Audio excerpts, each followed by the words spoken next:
இந்த குரோமர் ஆன்டிஜன்கிறது எல்லாருக்கும் இருக்கும். இட்ஸ் யூனிவர்சல் ஒன், யாருக்குமே இல்லாமல் இருக்காது. ஸோ டிரான்ஸ்ஃபியூஷன் பண்ணும்பொழுது இந்த குரோமர் கம்பேட்டபிலிட்டி பார்க்க மாட்டோம். உலகத்தில் எந்த ஒரு மனிதனுக்குமே இந்த குரோமர் ஆன்டிஜனுக்கு எதிரான ஆன்டிபாடிங்கிறது உருவானதில்லை. அன்ஃபார்ச்சுனேட்லி அந்த லேடிக்கு அது உருவாகிடுச்சு.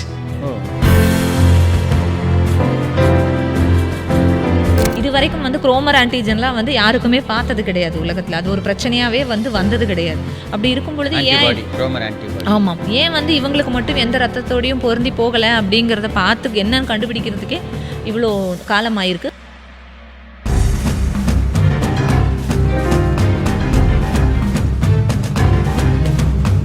சங்கத்து மக்களுக்கு வணக்கம். இப்போ நம்ம பிளட் குரூப் பற்றி தொடர்ந்து ஒரு வீடியோக்கள்லாம் நம்ம சேப்பியன் சயின்ஸில் போட்டுட்ருக்கோம்.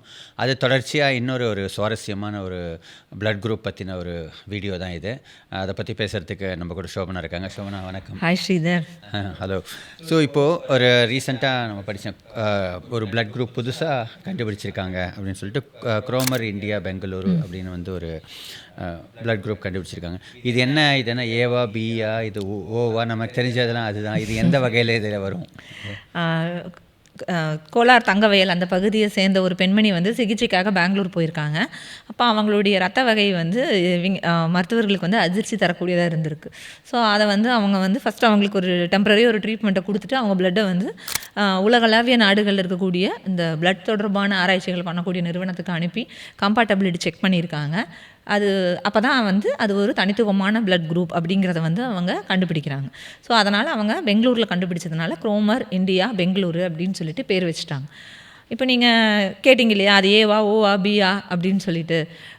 ஜென்ரலாக பிளட் குரூப்பிங் சிஸ்டம் நம்ம வந்து ஏபிஓ பிளட் குரூப்பிங் அப்படின்னு சொல்லுவோம். ஏபிஓ பிளட் குரூப்பிங் அப்படிங்கிறப்ப நமக்கு ஆர்பிசியினுடைய அந்த சுவரில் வந்து ஏ புரதத்துக்கு ஏ ஆன்டிஜனுக்கான புரதம் இருக்கலாம், இல்லைன்னு சொன்னால் பி ஆன்டிஜனுக்கான புரதம் இருக்கலாம், இல்லை ரெண்டுமே இல்லாமல் அது ஓ ரத்த வகையாக இருக்கலாம், இல்லைன்னு சொன்னால் ஏ மற்றும் பி ரெண்டுமே ப்ரெசென்ட் ஆகி ஏபி அப்படிங்கிறதா இருக்கும். இதுதான் காமனாக நம்ம பரவலாக யூஸ் பண்ணக்கூடிய ரத்த வகை. பட் குரோமர் ஆன்டிஜன் அப்படிங்கிறது என்ன அப்படின்னு சொன்னால் கிட்டத்தட்ட வந்து இந்த குரோமர் ஆன்டிஜன்கிறது எல்லாருக்கும் இருக்கும். இட்ஸ் யூனிவர்சல் ஒன், யாருக்குமே இல்லாமல் இருக்காது. ஸோ டிரான்ஸ்ஃபியூஷன் பண்ணும்பொழுது இந்த குரோமர் கம்பேட்டபிலிட்டி பார்க்க மாட்டோம். யாருக்குமே வந்து இது இன்கம்பேட்டபிள் ஆகாது, பொருந்தாமல் போகாது. அதாவது இந்த குரோமர் ஆன்டிஜன்களுக்கு எதிரான குரோமர் ஆன்டிபாடிங்கிறது உலகத்தில் யாருக்கும் இது வரைக்கும் உற்பத்தி ஆனதில்லை. ஓகே. அந்த மாதிரி நிறைய குரோமர் இதை கண்ட்ரோல் பண்ணுறதுக்கு CD55 சொல்லிட்டு ஒரு ப்ரோட்டீன் இருக்குது. அன்ஃபார்ச்சுனேட்லி அதுதான் வந்து மலேரியல் பாராசைட்டுக்கான நுழைவு வாயிலும் ஆர்பிசியில். இது காமனாக எல்லாருக்கும் எல்லா மனிதர்களுக்கும் இருக்கக்கூடிய ஒரு புரதம் இந்த குரோமர் ஆன்டிஜன் அப்படிங்கிறது. ஆனால் உலகத்தில் எந்த ஒரு மனிதனுக்குமே இந்த குரோமர் ஆன்டிஜனுக்கு எதிரான ஆன்டிபாடிங்கிறது உருவானதில்லை. அன்ஃபார்ச்சுனேட்லி அந்த லேடிக்கு அது உருவாகிடுச்சு.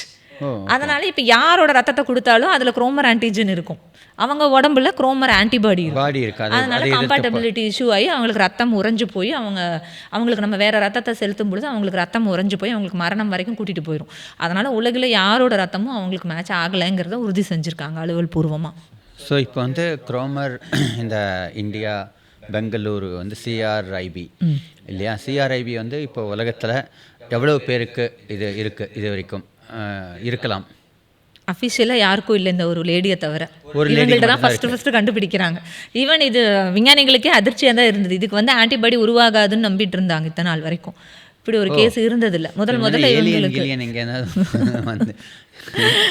அதனால முதல்ல இவங்களுக்கு தான் இந்த ஆன்டிபாடி உருவாகி இருக்கு.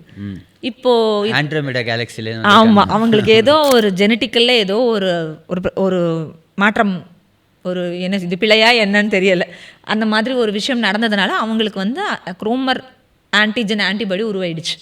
இனிமேல் அதை அன்லேர்ன் பண்ண முடியாது, திருப்பி மறக்கடிக்க முடியாது. அவங்க இம்யூன் சிஸ்டம்க்கு இப்படி ஒரு ஆன்டிபாடினை உற்பத்தி பண்ணக்கூடாதுன்னு சொல்ல முடியாது. அதனால இனிமேல் வந்து அவங்களுக்கு வந்து யாரோட ரத்தமும் பொருந்தாது, அவங்களோட ரத்தம் மட்டும்தான் அவங்களுக்கு பொருந்தும். அவங்களுக்கு ஏதாவது சர்ஜரினா நம்ம ஒன்றுமே பண்ண முடியாது. மினிமமாக நம்ம கையில் இருக்கக்கூடிய குறைந்தபட்ச முறை என்னென்னா எவ்ரி 6 monthsக்கு வந்து அவங்களோட பிளட்டையே அவங்க ரெகுலராக டொனேட் பண்ணி பிளட் பேங்க்கில் ஸ்டோர் பண்ணி வச்சுக்கணும். அவங்களுக்கு ஒரு எமர்ஜென்சின்னு வரும்பொழுது அதில் எவ்வளோ உபயோகப்படுத்தக்கூடிய லெவலில் எத்தனை யூனிட் இருக்கோ அதுதான் அவங்களுக்கு உதவும். ஸோ இப்போ நீங்கள் இது சொன்னீங்களே, அவங்களுடைய பிளட்டை அவங்களே டொனேட் பண்ணி. ஸோ ஒரு பிளட்டை நம்ம டொனேட் பண்ணோன்னா அது எவ்வளோ நாள் அதை வச்சுக்கலாம்? அது ஒன்றும் கெட்டு போகாமல் அதை நம்ம உரை நிலைக்கு எடுத்துகிட்டு போனோம்னா 1 வருஷம் வச்சுக்கலாம். ஒரு வருஷம். அப்போ ஒரு வருஷம் பொழுது அவங்க எவ்ரி 6 மந்த்ஸ்க்கு ஒரு தடவை தான் டொனேட் பண்ண முடியும் அப்படிங்கிற ஒரு கணக்கு எடுத்தோம்னா 2 யூனிட் ரத்தம் தான் அவங்க ஆல்மோஸ்ட் கைவசம் 2 யூனிட் அந்த எனி கிவன் டைம் அவங்களுக்கு அவ்வளோதான் கிடைக்கும். அவ்வளோதான் அதை கிடைக்கும். தாண்டி அவங்களுக்கு வந்து எதுவுமே கிடைக்காது. ஸோ ஏதாவது பெரிய லெவலில் மேஜர் சர்ஜரினா அது ரொம்ப காம்ப்ளிகேட்டடாக ஆகிறதுக்கான ஒரு முடிஞ்ச அளவுக்கு அவங்களுக்கு ஓப்பனான சர்ஜரிஸை அவாய்ட் பண்ணி ஆகணும். லேப்ரோஸ்கோப்பி அந்த மாதிரி ரொம்ப லீஸ்ட் இன்வாசிவ் சர்ஜரிஸ்க்கு தான் அவங்க போக முடியும். அதை மீறி பெரிய விபத்தோ இல்லை பெரிய ஓப்பன் பண்ணி ஃபுல்லாக இது அந்த ஓப்பன் ஹார்ட் சர்ஜரி மாதிரி பெரிய சிகிச்சைகளோ பண்ணுறது வந்து கஷ்டம். ரத்தம் அவங்களுக்கு கிடைக்காது.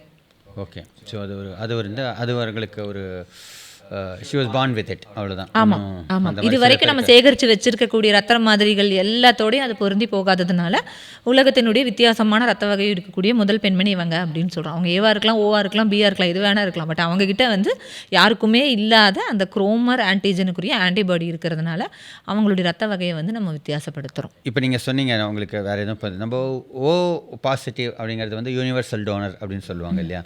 ஸோ அவங்க ரத்தம் வந்து அவங்களுக்கு பொருந்தாதான்? என்னென்னா இதில் முன்னாடி என்ன பண்ணிகிட்டு இருந்தோம் அப்படின்னு சொன்னால் பெரிய அளவில் நம்ம கண்டுபிடிக்க முடியலைங்கிறப்போ ஓவை வந்து அதில் ஏ ஆன்டிஜனும் இருக்காது, பி ஆன்டிஜனும் இருக்காதுங்கிறதுனால அதை வந்து பெரும்பாலும் எல்லாருக்கும் கொடுக்க முடியும். ஏபி இருக்கிறவங்களுக்கு. அதே மாதிரி ஏபி இருக்கிறவங்களால வந்து அவங்களுடைய பிளாஸ்மாவில் எந்த ஆன்டிபாடியும் இருக்காது. அதனால் ஓ பிளட் குரூப்போ ஏ பிளட் குரூப்போ பி எது வேணாலும் அவங்களால ரிசீவ் பண்ண முடியும். இந்த ஒரு கான்செப்டை வச்சு பிளட்டு கொடுத்துட்டு இருந்தாங்க. இன்றைக்கி நம்மக்கிட்ட நிறைய தொழில்நுட்பம் வந்து ரத்தத்தினுடைய கூறுகளையே தனித்தனியாக எடுத்து நம்ம பிளேட்லெட் தனியாக தானம் பண்ணுறோம். ஸோ இந்த அளவுக்கு வந்து டெவலப் ஆகிடுச்சு இன்றைக்கி. ஸோ இன்றைக்கி நிறைய நம்ம வந்து இதில் மேற்கொண்டு நகர்ந்து வந்திருக்கோம். அப்படியான ஒரு டெவலப்மெண்ட்டில் ஒரு விஷயம்தான் வந்து இப்படி இந்த மாதிரி ஒரு அன்கம்பேட்டபிலிட்டி இருக்குங்கிறதையே நம்ம கண்டுபிடிச்சது. இது வரைக்கும் வந்து குரோமர் ஆன்டிஜன்லாம் வந்து யாருக்குமே பார்த்தது கிடையாது உலகத்தில். அது ஒரு பிரச்சனையாகவே வந்து வந்தது கிடையாது.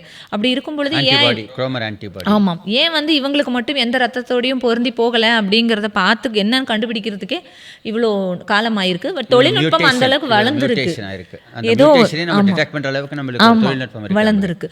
இனிமே கண்டுபிடிக்கலாம். இனிமே இந்த மாதிரி யாராவது இருக்காங்களா அப்படிங்கிறது. ஏன்னா இது டிரான்ஸ்ஃபியூஷன் அந்த துறையில் வந்து இது ஒரு மிகப்பெரிய திருப்பு முனை. இதுக்கப்புறம் கண்டுபிடிக்க ஆரம்பிக்கலாம். இப்பதான் இப்படி ஒரு விஷயம் இருக்குங்கிறதே தெரிய வருது. அப்ப இன்னும் போக போக கண்டுபிடிப்பாங்க. ஒரு லேடி அப்படிங்கிறது வந்து கிட்டத்தட்ட ஒரு 100 பேர் 200 பேர் இந்த நிமிஷம் வரைக்கும் அஃபிஷியலா அவங்க ஒருத்தங்க தான் ரெஜிஸ்டர் ஆயிருக்காங்க. But very uncommon. ஆனால் கிடைக்க வாய்ப்பு இருக்குது. எங்கேயாவது எந்த மூலையிலையாவது இந்த மாதிரி ஒரு மியூட்டேஷன் நடந்திருக்குன்னா அதே மியூட்டேஷன் நடக்கிறதுக்கு வேற எங்கேயும் நடக்கிறதுக்கு சைமல்டேனியஸாக இருக்க வாய்ப்பு இருக்குது. ஸோ பார்ப்போம் அது எவ்வளோ சுவாரஸ்யமாக இருக்குது. அந்த டெவலப்மெண்ட் என்ன, அதற்கான தொழில்நுட்பத்தை அவங்க வளர்த்துறாங்களா அப்படிங்கிறதையும் நம்ம தொடர்ந்து கண்காணிப்போம். தேங்க்ஸ் ஷோனா. நன்றி ஸ்ரீதர்.